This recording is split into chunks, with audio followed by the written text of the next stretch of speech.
Loading. All right, we're at 1,000, so we're probably good. Are we live? Hey, we're live. How's it doing, everybody? How's everybody on the YouTube land for KSR? If you don't know Dylan Ballard, what are you doing? How do you not know Dylan Ballard? Nicest man in media. My man Scoots likes to say the best voice in media, too. Hey, Scoots is too nice. I hate that he's not on the show anymore when I'm on there. It's Dylan's draw. You can see it on a sea of blue, but he's one of the nicest in the biz. Invited us out here to have some food right at the Arboretum. Yeah. Look how scenic it is out here. It's quiet. It's peaceful. You wouldn't notice that on the other side of them trees, we're about to have, I'm going to say, 65,000 strong. It's going to be packed. They're not going to be able to keep the people out. First night game, they're not going to be able to keep the people out. I was telling Steven on our way in, it's going to be a good student crowd. I don't know how many are going to last till after halftime, though. That's the thing. I do think that they might have helped themselves with the crowd, Nick, by letting Cutter play. Or letting him get out there. And like you said, there'll probably be a lot of students. And I know they're doing it like Fallen Heroes Night, like you can get some free tickets that way. Extra yard for teachers, shout out. Yeah, so I think there might be a better crowd than people think, it being a night game. Beautiful weather, too. Beautiful weather, but I am worried about what the crowd's going to look like after halftime. Are you worried about Cutter at all? I need some Cutter Bowley takes. You got any spicy meatballs for us? A little spicy meatball. Me and you went to 2 practices, and we talked about it. Cutter looked great in the 2 practices that we went to. But I'm going to need to see improvements from what we saw last year in the game. Yeah. And I know he was thrown into the fire. The Louisville game, people had checked out.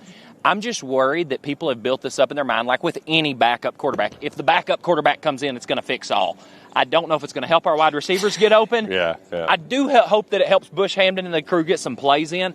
But tonight, we're playing one of the worst teams in football. I think I just want to see Cutter get comfortable before South Carolina. Well, and that's the thing is like you could just tell when he got in the game against Ole Miss, there was a, hey, that guy looks like he knows what he's doing factor. There was a little bit of that, There was some competency there, and you got to see a little bit more, obviously. He was 1 of 3, but you didn't get a lot out of that in that minimal amount of time on the field. The part where I'm curious is because when you go into a game like this, I mean, Eastern Michigan gave up 400 rushing yards to another FBS team, right? Yeah. Like one that passes the ball all the time. Yeah. So Kentucky should be able to run the ball. My question for you is there a stat line that Cutter Bowley can hit that gets people to buy back into Big Blue? Here, I don't know if there's an exact number, but I want there to be enough passing yards that people are excited for next week. And I know that the bye week, that's going to be super packed. Can't lose. Yes. I want people to have some excitement going into the South Carolina game, and I hope Cutter can go out there, and maybe it's got to be more than what we had last week, but I'm saying maybe it's 200 yards, it's 3 or 4 touchdowns, just something to be like, oh, we may have something because we need some kind of spark. You talked about it. Luckett's talked about it. We've talked about it on our shows. If you won last week, everybody's needed that excitement. Well, you didn't. Mm-hmm. So the only thing now I think that can excite them is if Cutter Bowley plays well. And so maybe if it's 3 or 4 touchdowns, just something. I think with McGowan, Dowdell, they could run all over this team. Let's pass the ball. Let's pass the ball. Let's. Man, I hate saying that, though. I like saying run the damn ball. I don't like saying throw the damn ball. Yeah. But another thing, too, that I think is worth noting, they got something good going with Kendrick Law in the short passing game. Getting him the ball. Were any of the passes, I know you guys probably keep up with this better than I do, were any of the passes up beyond the line of scrimmage? One, and it was 1 yard past the line of scrimmage. That's the part where it's like, can you build off of that, right? Like, that's a good thing. Now, let's see you do a little bit more off of that, because part of, like, Bush, it's like, how much are you setting up for down the road?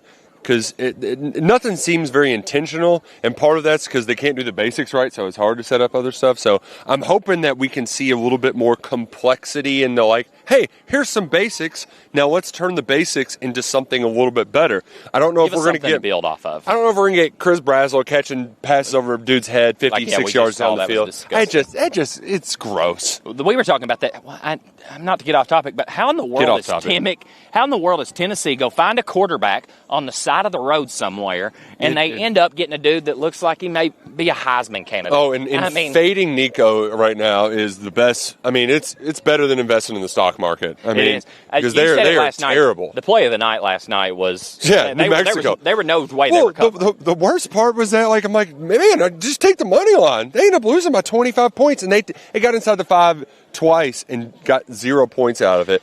UCLA's terrible. It's just like, why is everything that Tennessee touches turn to gold? How did the little Hank Hill all grow up and become King Midas? Well, Nick, get the hell out of here. Nick, it's hard, though, for us to say anything because our biggest game we've had in years, we got inside the 30 twice with less than 8 minutes to go and came away with no points and lost the game by a touchdown. Which is a common theme for... and I know he's coming off the bench cold, but the boy that everybody had been calling for, Cutter Boley... Let's go, Cats. Woohoo! Yeah! The boy that everybody had been calling for, Cutter Boley, comes in and you still can't move the football. Yeah. And my dad and me were talking about this, Nick.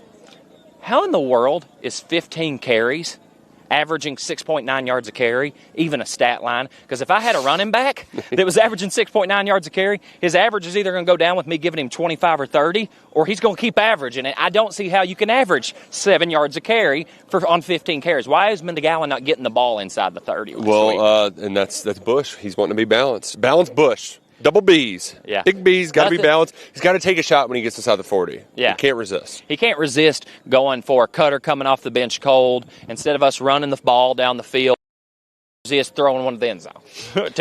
We were close there. But just run the ball, go get touchdown, and let's play for another day. But Bush, it was frustrating. But the one thing I hope that we do see from Boley, stepping up into the pocket, because I don't think the O-line's been awful. No, just stay in it. Stay in it. Don't run out of a clean pocket. There's a lot. Is there anything, Nick, that you would like to see tonight? Maybe the wide receivers, maybe it's Cutter. I want to see some more of that banana pudding that your mother made. That was outstanding. We don't talk about it enough. Banana pudding is a delight, but it's almost, you only get it in a certain setting. It's like a tailgate, a Sunday potluck after church, a family reunion. Banana pudding is an outstanding dessert that does not get enough credit. Your mother did a great job. Appreciate y'all feeding us. Yeah. The cheddar sausage, great. Burgers, it was outstanding. Here's the thing that we've decided out here. If nothing else, and I hope we turn it around, if nothing else, we're going to eat good and watch football this year. Win or lose, we're here winning the tailgate. We are going back to the days at our family of we're focusing on the tailgate, and if football brings us some joy, that's fine. Georgia, bring me some joy right here. Get in the end zone. Oh, he's down to the 2. If anybody has a West Virginia Pitt score update, I would like that. I don't have any service out here. I will like to say, if you're in Lexington and you've never been in the UK Arboretum, delightful. Just absolutely delightful. I can't get enough signal either. Probably like 4 miles worth of trails if you do the big loop. But there's also like 3 smaller loops in there. Like, it's a real nice spot. We've been tailgating over here for 7 or 8 years. We switched to the KET lot last year. Yeah, and which is nice because it's closer. It's very close. But we actually wanted to switch back because we have our own setup. We take up most of the area, and we can just take in a good Saturday of watching football. Oh, it's perfect weather. We got a new quarterback going under center. Hopefully he slings the rock all over the yard.